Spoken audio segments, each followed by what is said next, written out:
So today, as part of my styling retreat in Paris, it's a different activity that I really wanted to include. It is a walking history of fashion tour.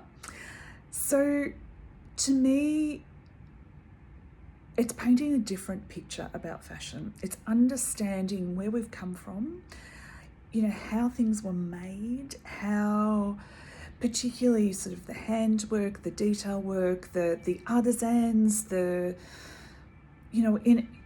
a culture, especially now, that is so much about fast fashion, throwaway fashion, can you hear all the sirens?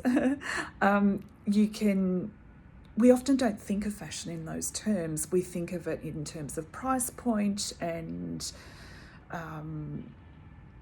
styling, yes, of course, but it's not necessarily thought or taught of. I teach, but in general, we're not taught about the value of how things are made and actually shown it so that we understand what we're buying, why things are the way they are, like why, like a silk chiffon top, for instance, if it's had French seams done as opposed to a stitch and an overlock, what the impact of that is, why that costs more, and the finish and the polish that brings.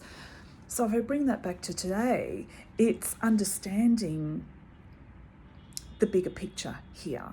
And of course, in Paris here, history oozes out of the cobblestones.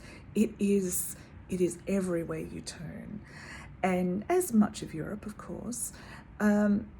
But that's a big part of why I wanted this included, so that we can really think about fashion from a different perspective.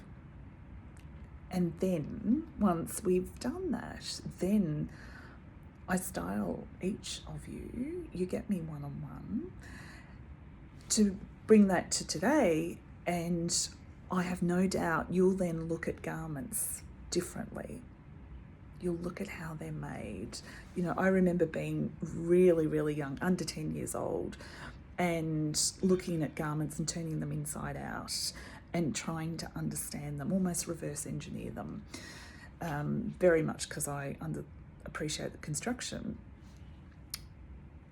But even if you do that a little bit, you'll understand why, say, a jacket sits the way it does on your shoulders, and something that's not made very well, why it will always sort of drape in the wrong places and not sit beautifully. So if you transport that to your life, if you are standing there on stage or in a presentation, all of those elements matter. They do.